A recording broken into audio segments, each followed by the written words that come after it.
He spat another sunflower hull and nibbled at the seed with his front teeth before he answered. I think it's the truest thing I ever read. I always thought it was just a bunch of kid stories and rules and regulations. Do this, don't do that. He shook his head. Ain't like that at all. There's a bunch of stuff I don't understand, and the language is a little funny, but it rings. You know what I mean? I understand things now, like I never did before in my whole life. He laid the piece of tubing on the bench. Listen, Jake, I'm sorry about causing problems at church yesterday. I guess I just don't fit in. Hey, it's okay. It wasn't your fault. Harley chuckled softly, staring out the back door of the barn. They're afraid of me, but it's all right. I understand it now. I used to have a motorcycle, traveled a lot. People kept stealing parts off of it, so I bought a gun, a .357 revolver with a fancy hand-engraved Western holster. I kept it wrapped around the handlebars of the bike to scare off thieves. He stopped to spit out a hull. First time I turned my back, somebody stole the gun. But they didn't take the belt and holster. I left it wrapped around the handlebars empty, and after a while I noticed nobody ever touched the bike again. Finally dawned on me that most people are more afraid of the gun they can't see than the one they can. He shrugged and smiled a little. That's how they feel about me. They're just afraid of what they don't know.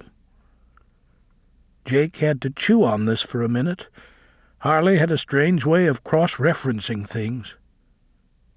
Who are you, Harley? Where did you come from?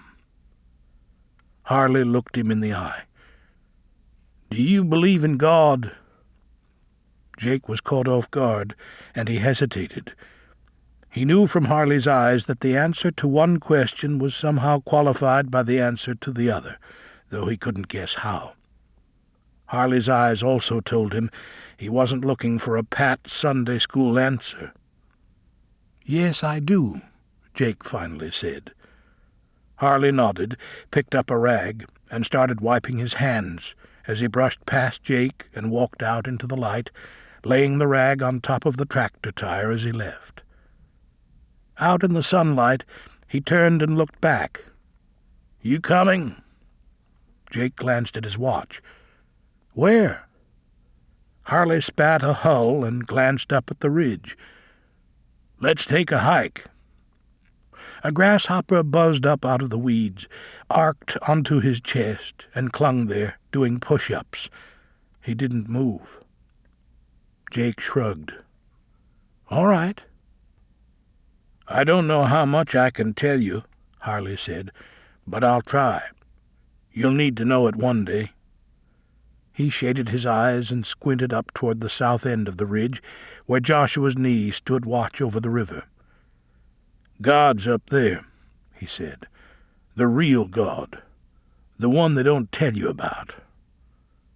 To keep listening to this audiobook, I've left you a link in the description so you can do it, at no cost thanks to Audible's 30-day free trial.